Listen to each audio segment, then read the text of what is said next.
West and Solivita, back, you remember about 3-4 years ago, once that merger came together, it's a total number of lots, 90%. Okay, thanks. The next question is really for the board, but currently we don't have any representation on the board. Now, you're not a homeowner, you're a landowner. You represent AV Homes. We have nobody to look after, in my humble opinion, the homeowners on the board. To ask the management company to do that, I think, is a little ridiculous because they work for you, they don't work for me. Let me jump in on that one. We have an advisory committee, okay? These gentlemen that sit over here. Thanks. Hey, let me interrupt. Yeah. So I don't use too much of your time, I've got a question for them as well, because I go read their minutes, and I don't see them answering the questions that I'm looking to have answered anyway. Okay, but I understand you've got an advisory committee. We have an advisory committee, and I'll be asking Mr. Land and his successor, well, why aren't you asking these questions instead of me? Larry, under developer control, every association goes through this. We're not different than any other HOA that's out there, okay? When it gets to 90%, that's when the homeowner, we start a transition committee. A lot of developers do not have to even have an advisory or landscape committee. They don't have to. That's their decision, okay? Every developer I work with, we work with pretty much every developer now in the state of Florida, okay? Some do advisories, some don't. Why don't they do advisories and landscape committees? Because they want to make all the shots, right? Because they're the developer. They're the one that created this association. Until they're done and their turnover at 90%, then the residents will be elected to sit on that board and make all those decisions. I know, but here's my Yeah. concern. If we wait until we're at 90%, the developer and some advisors have already put in place storage units, cut unsafe cart paths from Alta Vista onto the cart path, using our money, which I don't think we should have.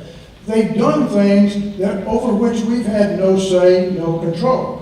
It would seem to me that going forward, as, you know, Harold Cohen told me many years ago, in 2001 when I attended this meeting, he says, you homeowners don't have enough votes because we control all the property, AV Homes. And I agree with that, I understood. Today, that's not the case. We should have reached a point at this time to where we have more of a say as to the big ticket items because they're going to impact our reserve funds 20, 30 years from now. I've told you before, and I'll say this again, get on the advisory committee. I would love for you to get on an advisory. You have not done that yet. I would love for you to be a part of a committee. That's why I'm here. I know. You come up and do this every year, and I tell you, get involved, but I don't see you getting involved. Well, I asked my good friend over here who applied for one of the advisory positions, and lo and behold, he didn't even get called to get interviewed. So if he doesn't, and he's much more diplomatic than I am. So having said that, let me go on with how then can we influence the capital expenditures being approved by our board? Do we go through the advisory, and then the advisory take it to these guys, and that's the process we've done since 2011, since I've been here. I've read many of the minutes from the advisory committee. Like some other things, I find them shortfalling, but I'll talk to the head of that committee and we'll move forward. Yeah. The next thing, the value of the May 2016 reserve study seems to be of limited value or use at this point in time. The reserve study itself began with a balance of $1,197,841. It's incorrect. And you know it, and I know it, because it's got courtyard reserve funds in there. Having said that, the reserve study itself doesn't provide for courtyard reserve expenditures, yet once again in 2018, we've got reserve expenses of $55,000 for pressure water cleaning, $18,000 for termite, both of which are termite expenses. And as you just mentioned, and I agree with you, why put them in reserves? It's an annual expense that ought to be in operating. Here's why it's in reserves and was placed in reserves. And this was done by John Corners and has not been changed since then. But I will tell you, Larry, hold on, let me just explain this. The power washing, so that's done here, that's in and out. That should go to O&M. Okay, we should create, and that's something we'll probably do before the fiscal year if I get the board's approval, is to create an O&M just for the courtyards. That pressure washing will go in there, okay? The painting is the only one that won't, termite can go in there too, because that's a yearly expense too as well. The only one that won't is the painting, okay, because that's over 7 years. I need to put it where we can gain interest, we can get our stuff on that. So that'll still be a reserve line item, but it's broken out, it'll still be broken out. So when that money gets to the point in time of 7 years to repaint, that's where it'll come out of. So we can do that with board's blessing, I'll make that adjustment in the budget so you'll see it clearly defined. The next thing, I disagree with y'all on this business of the sidewalk this year, or in 2018, you've budgeted $126,000 for sidewalk maintenance, repair, replacement, whatever the heck it is, out of the reserve fund. That didn't make sense. We don't have that much money in the reserve fund to begin with. Why would you try to take it out of the reserve fund? If the sidewalks need to be repaired that much, and when I look at the reserve study, it says the current value of all the sidewalks, in 2016 anyway, was $121,000. This year, you're budgeting to spend $126,000 just to maintain them. There's a disconnect there somewhere. And I'd love to sit down with you and review that, look at that, and we can look at that with the advisory too as well. Good. The next, my question is, why is the cost so high, and why is the reserve expense rather than O&M? That's 16% of what we're paying in the reserves this year. The study provides for street signs with current value of $60,000 and a reserve expense in 2030, year 2030, right? Yet the 2018 budget showing we're going to take $5,000 out of reserve as an expense. That doesn't make sense. It's an operating and maintenance expense. It shouldn't come out of reserves. We're spending the reserves, supposedly according to the engineers we paid, in 2030. I don't know why that's far out, but neither here nor there. Roads, another issue. Beginning in 2019 was what the reserve study is saying, we're going to start spending money out of the reserves. Yet you've already budgeted in 2018 $170,000 for asphalt repairs. Again, why have a reserve study and collect for reserves, and then you're taking money out of the reserves immediately when if it needs to be that much, put it in O&M. I've got a comment about the total thing in a minute.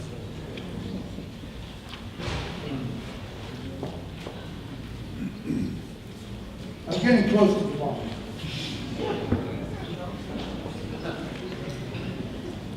Well, I heard somebody say, I hope so.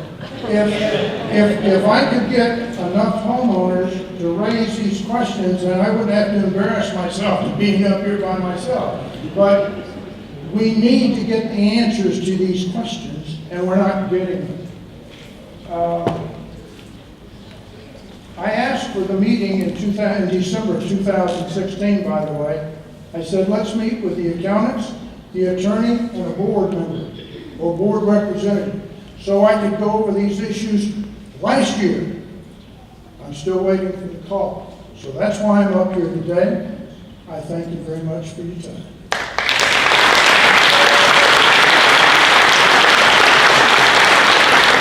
Really quick, to answer the one question I didn't answer, which is due to developer, that's subsidy. So when it says due to Avatar Properties, that's to the developer, which that's the subsidy. So I answered, I think, all your questions besides the reserves, but I'll sit down with you again, Mike. Wait, just Hold on, let her talk. Oh, that's good. Yeah, all right. Renee Cohen, we've been living here since 2006. And I have to agree with you, there has not been a landscaping company like 401. They've been incredible, which is why I have this question. Yeah, they deserve an applause. Why wasn't the mulching given to the landscaping company rather than a separate company? Because they wanted approximately $100,000 more to do it. Well, the problem is, the company that you hired, they were terrible. They had to come 4 times to my house to do the correct mulching. 4 times. And each time, yeah, don't worry, we'll do it. Well, if you did it the first time, then it would have been done correctly. But 4 times they came. And again, I'm sorry that took place for you. If I remember correctly, during the mulching time frame, we had less than 50 complaints throughout 4,300 homes. And yes, yours was one of those 50, and all we can do is say, I'm sorry for that. But again, for $100,000, we've got to deal with those complaints. I see. That's just too big a dollar. I did miss one point that I really wanted to make. And that point is, the reason I think you're pulling these expenses out of reserves is because the board has improperly allowed the use of reserve funds to offset current O&M expenses, because that reduces the annual subsidy paid by the developer. Because if it comes out of reserves, and you read all the notes, you'll find that the developer doesn't pay into reserves. The developer pays a subsidy for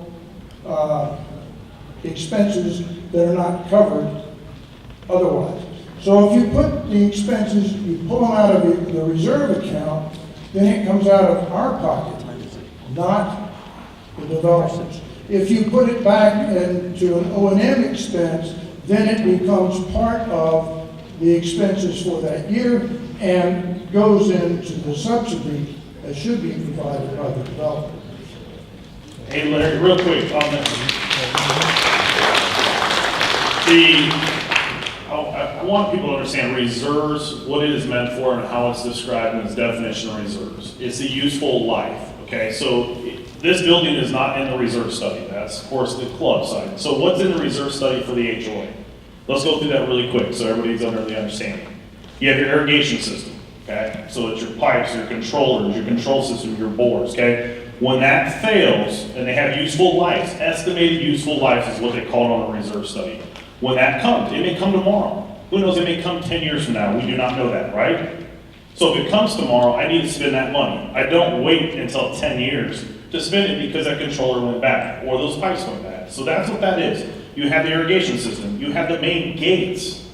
So for the gates, the gate system, the arms, the controllers, the LPR cameras are now in that reserve study, okay? You have useful life. Useful life is a key word that I think a lot of people get messed up, and they see the projection of reserve study, and they think in 30 years that's when it's going to be taken care of, or 15 or 10. It may go 40 years. It may go 1 year. It may go 2 months. We don't know that. It's an estimate, okay? That reserve study that was done by Delta is McKinsey that did it. It's estimated basically what you should fund to that. Developers do not have to do that too, Larry. Do you understand that? They do not have to fund any reserves, put any reserves in place. So at the time of transition, then it would be burdened on you guys to have that in place. If you guys get the $2 million, you're back on projection as far as what that reserve study says. And I will tell you guys, and I've said this in CDD meetings before, reserves are in case it happens, right? It's your backfall. You do have the developer here, which they paid over in subsidy this year of the tune of what, 200,000, Gary? About 200,000 over what they budgeted for, they're 200,000 more. They put in the LPR cameras, they installed all those things, they paid for that, not you, they paid for it this year in their subsidy, okay? So just make sure you understand that. At the end of the time, you will be close to fully funded on your reserves when we transition at 100 or 90%. When it gets closer to 90%, at 80%, the advisory members, and I hope you're a part of that, Larry, will be a part of the transition committee. During that transition committee, we will provide all the financials, all the documents, go through everything. And that's when you guys as homeowners will start to take the seats. We'll take all the seats besides, I think, one on the board. AV Homes will have the one until they get out at 100%, okay? But we will help you guys and guide you through the advisory committee. I know I've worked with several of them. I've talked to different committee members. We're going to give all that information. We're as transparent as we can be. We're going to give as much information. And Larry, I would love to meet with you again and sit down and go through all the reserve studies and make you get on the same page, okay? Thank you. And if I could clarify also, Mr. Bennett, on that cart path you mentioned, that was an AV Homes expense. That was not HOA. It's in the HOA budget, Tony, and I couldn't tell. No, the funding of it, the actual cost of it, Yeah. was a capital item that we had They expended, paid for it. And this, that we paid for. yeah. Yes, sir. John, likewise, do a drive. Is this one? You have to swallow it. Can you hear me now? Okay. Gary, before you leave, I had one last question, so you know this is your going away present. Okay. On the insurance, back in 2013, 14, and 15, P&L and D&O were broken out. P&L is property and liability, D&O is directors and officers. Correct? Correct. Okay. You combine both of them.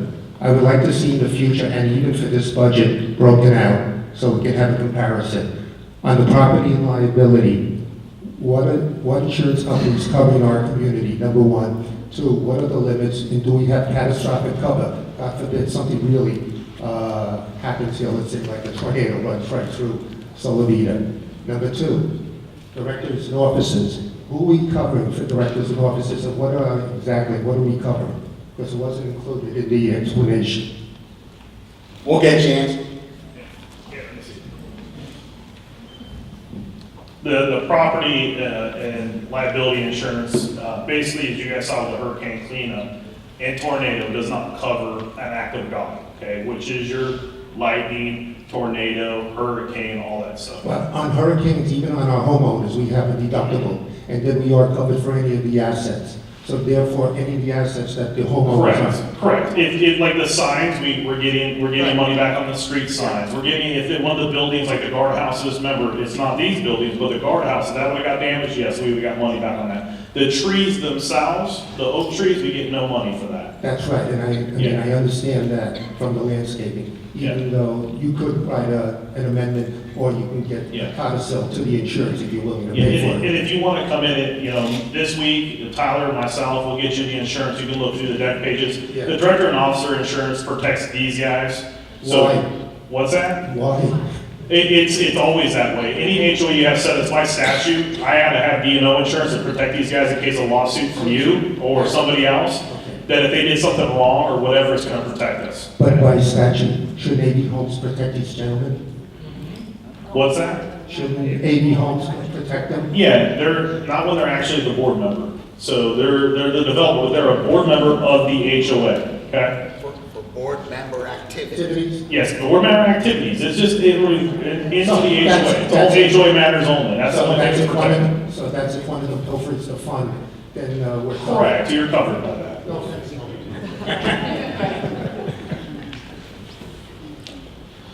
All right, you guys are protected by Tower Hill Prime Insurance Company and National Security Corporation and Massachusetts Bay Insurance Company. You have right now, you have a $1 million general liability, and you have another $1 million umbrella insurance, so a total of $2 million on that. Your auto liability, because we do have Rudy, it's $1 million there too as well. The quick question on Yep. that though, as the community increases, should you increase your limits and maybe a cat cover?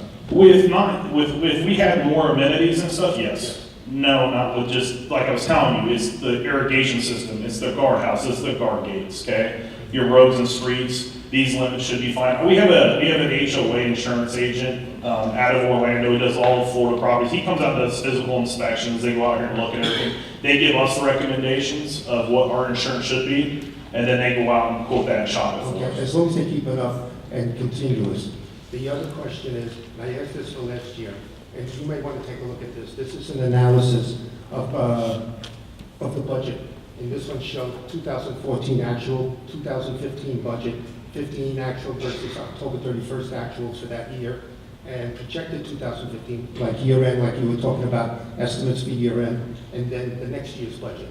The point that I'm making is for all of us to take a look and we can see how certain line items as well as reserves, since you're putting them down, we can see whether they're going up or down. It makes it easier for the questions and easier for the gentleman that's replacing Gary to explain it in a more, how can I say, succinct manner. Correct. Yeah, so I mean, I know you had 4 ladies working in the Palms, trying to pull all this stuff together. The one thing we don't, if someone asks me to provide that, I'll give you that history all day long. I But mean, it's easy, it's an Excel correct. spreadsheet. Most of the people just want to see what last year's was and what this year is. The back history, some of you guys do. Some people ask us, Larry's one of them, a couple other people in here are. Come on in, we'll provide that, we'll sit down with you and give it to you. So, With the changing of the board of the advisory committee, I think they would like to at least have history, so they could be on their toes. absolutely. Thank Yeah, you. You're welcome.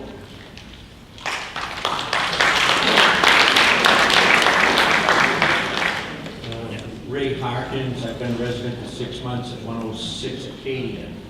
I've got a couple of things that I just want to follow up on. The first one is the $1 million subsidy that's been averaging over the last 5 years and projected into the next year at $1 million. Based on 200 homes being sold a year, we're looking at a 5-year more or less when AV Homes is completed its build out in Solivita. However, what we've got is less than 2 years or so where the board of directors may be with 1 member from AV Homes and 2 members or 3 members from the community. Indeed, it is unusual for a board of directors from a developer standpoint to have on it members of the community. Important at this stage is to have the input from members on the committee or on the board to allow for not just a smooth transition to the next step, but for the final, I'm going to use the term, capital improvements, the other items that happen that the board makes decisions on. With an additional member or 2 from the homeowners, it doesn't change the makeup of the vote, it changes the makeup of the decision. And the decision just may be more clear to us if it has input as opposed to just from an advisory committee.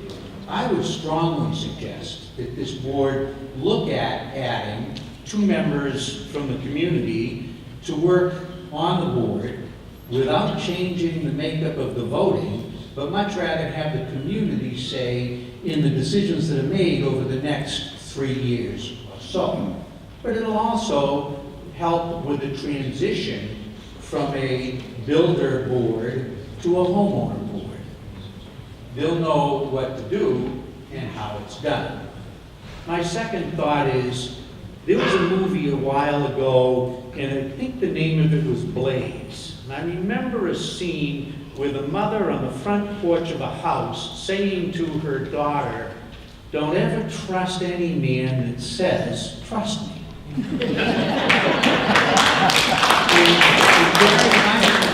I've only lived here a short period of time, and I can't tell you how delighted I am with the team that you have and have had and the work that they've done, and I can't tell you how happy I am to be here in Solivita.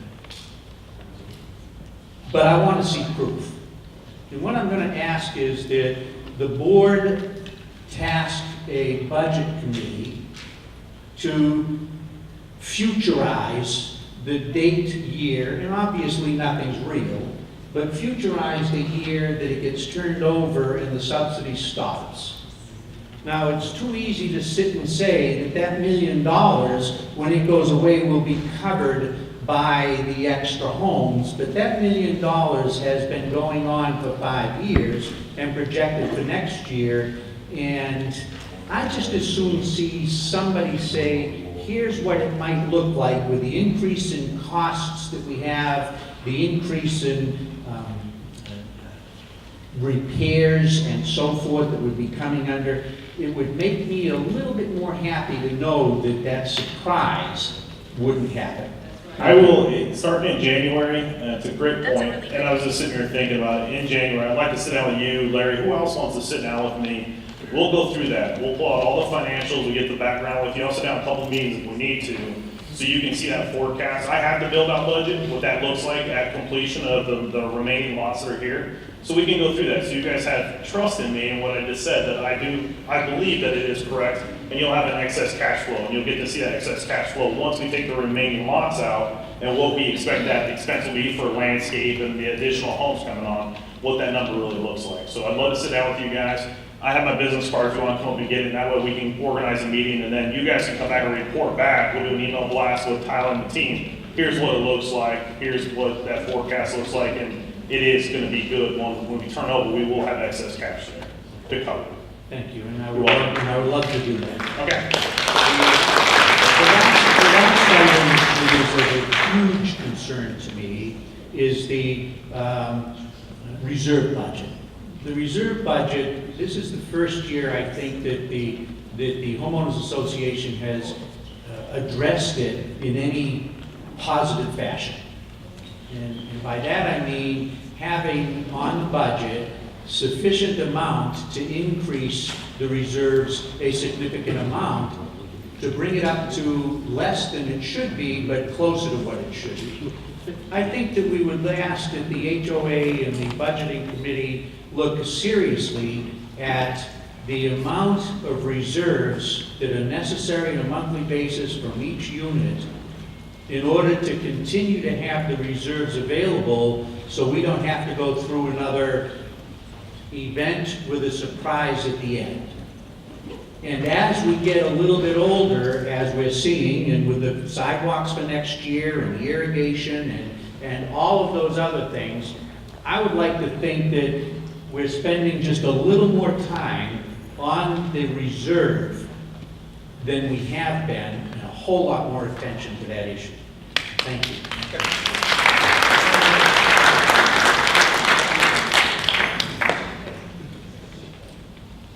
Joe Bisevich, 457 Palos Verde, Georgie.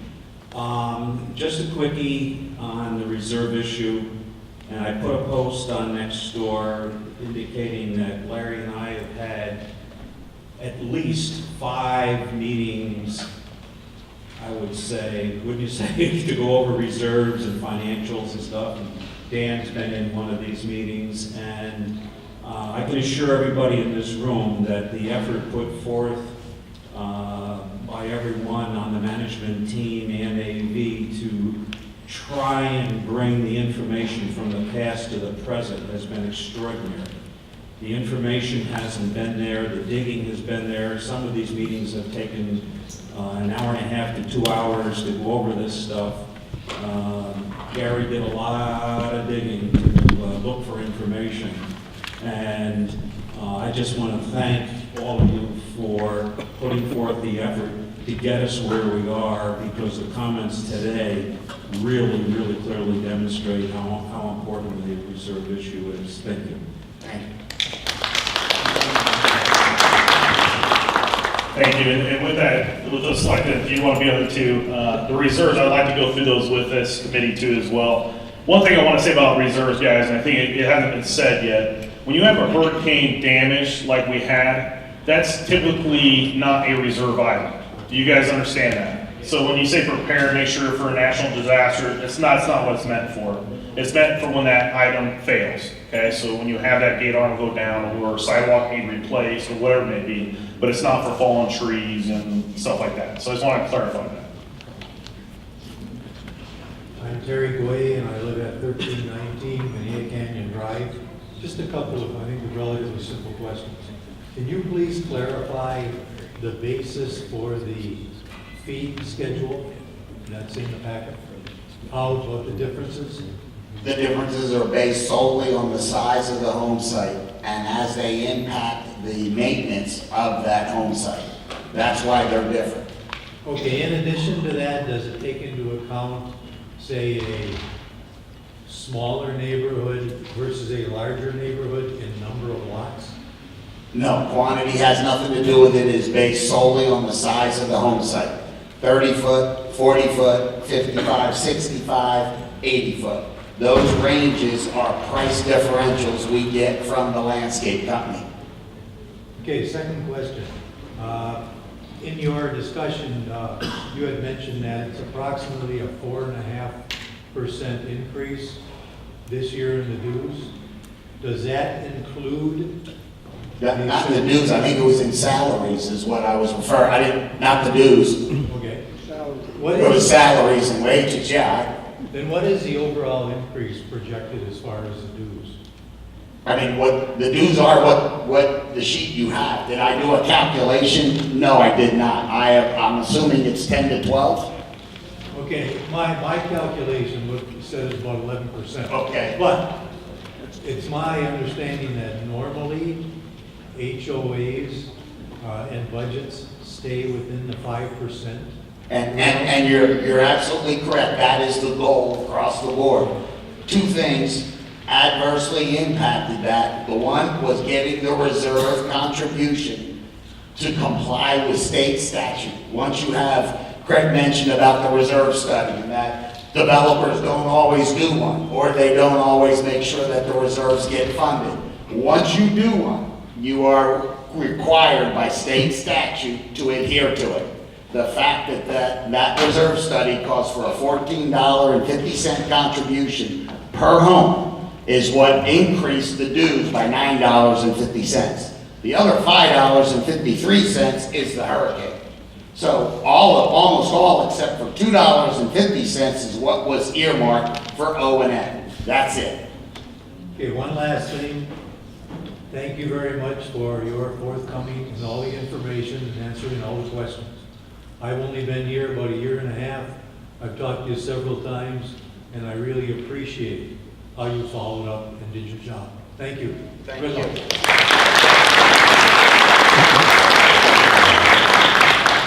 I'm David Roy, 125 Rancho Mirage Drive. Appreciate all the questions and answers. I was going along pretty good. I thought I had it all understood until we got to the hurricane and the assessment we're getting. If we're not getting an assessment, we're getting an assessment for the hurricane, I thought because of all the trees and things that went down, and we're getting our $60.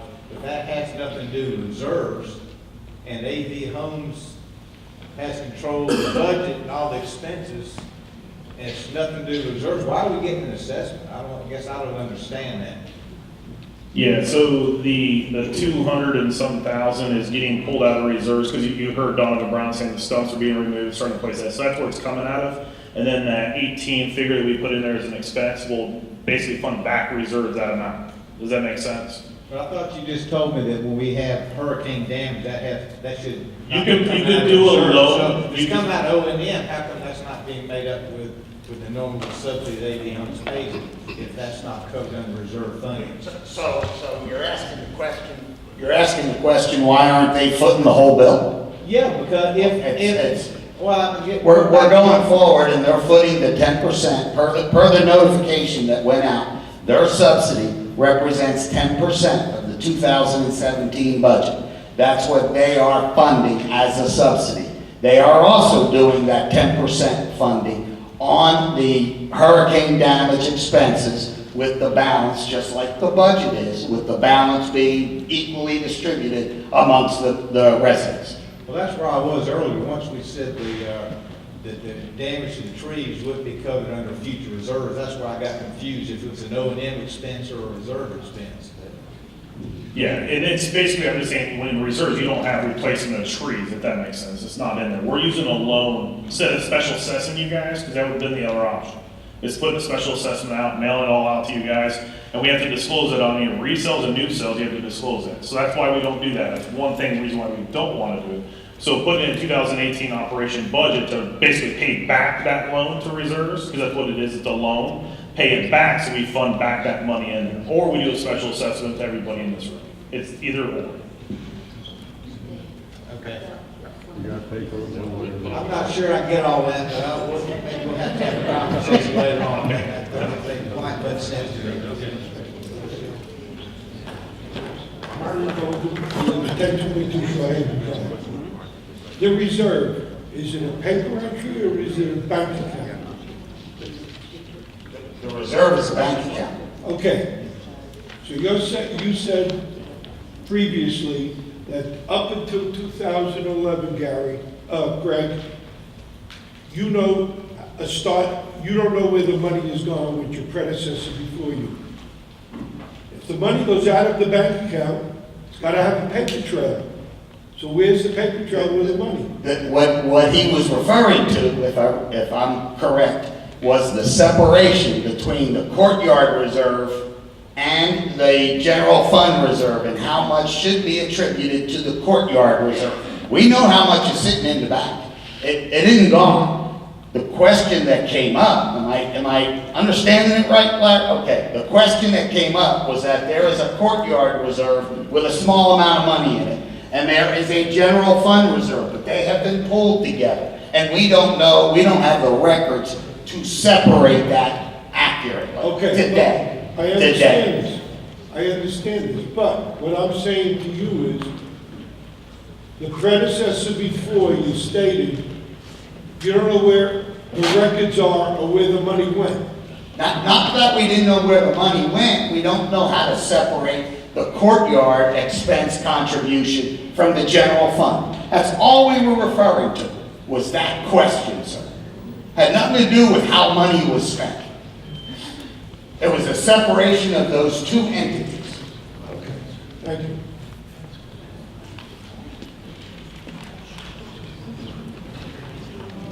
Okay, if no further questions, can I, okay, sorry. A question on the increase we're getting, the $5 change, Yes. is that going to be applied again next year? Is that a one-time this year? Right now, it is intended only as a one-time. Now, whether or not during the course of next year, the committees, the board, the residents want to consider keeping it in place in order to develop a hurricane fund for something bad happening down the road, that's a possibility. But there is going to have to be an accounting at the end of next year to make sure that all the estimates and everything washed out. Okay, thank you. Okay. Can I have a motion to adjourn the meeting of the membership? I'll make a motion to adjourn. I'll second. All in favor? Aye.